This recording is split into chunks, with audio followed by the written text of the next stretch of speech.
High, আমি Priyanka's cooking passion চ্যানেলে আপনাদের সবাইকে স্বাগত। আজ আমি লাল ডাঁটা দিয়ে ডাঁটা চচ্চড়ি বানিয়ে দেখাবো।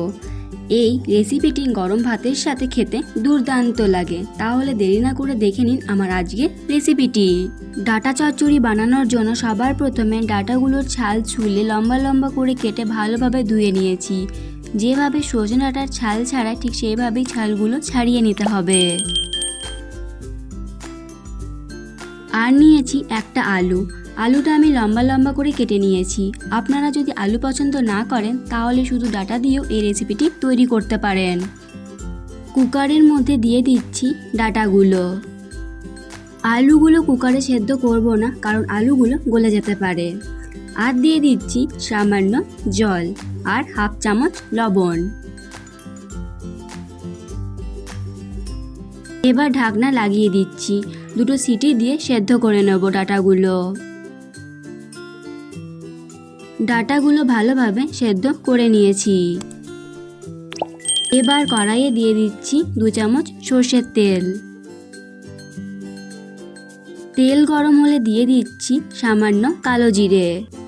একটু নাড়াচাড়া করে নেব। এবার দিয়ে দিচ্ছি কেটে রাখা আলুগুলো ভালোভাবে ভেজে নেব। আপনি যদি চ্যানেলে নতুন হয়ে থাকেন তাহলে ভিডিওটি দেখতে দেখতে আমার চ্যানেলটি সাবস্ক্রাইব করুন এবং পাশে থাকা বেল আইকনটি অন করে দিন আর নতুন নতুন ভিডিওর আপডেট পাওয়ার জন্য। আলুগুলো ভালোভাবে ভেজে নিয়েছি। এবার এর মধ্যে দিয়ে দিচ্ছি সেদ্ধ করে রাখা ডাঁটাগুলো। আর দিয়ে দেবো কিছু গুঁড়ো মশলা।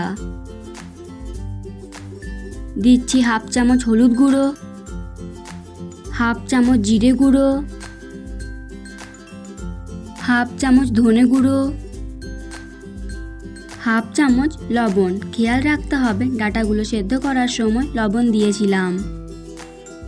আর দিচ্ছি হাফ চামচ শুকনো লঙ্কার গুঁড়ো। এবার এই সব উপকরণ ভালোভাবে মিশিয়ে নেব।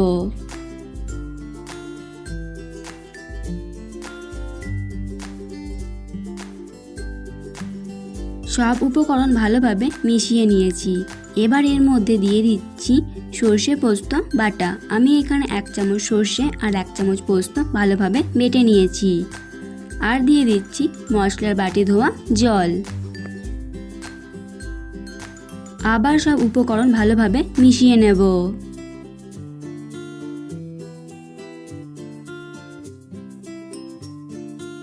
সব কিছু ভালোভাবে মিশিয়ে নিয়েছি। এবার দিয়ে দিচ্ছি 1 কাপের একটু কম জল।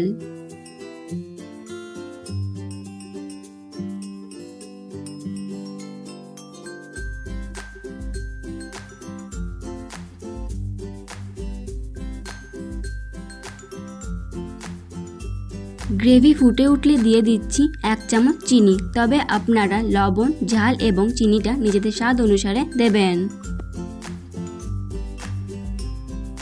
এবার গ্যাসটাকে মিডিয়াম ফ্লেমে রেখে এটা 5 মিনিট রান্না করে নেব।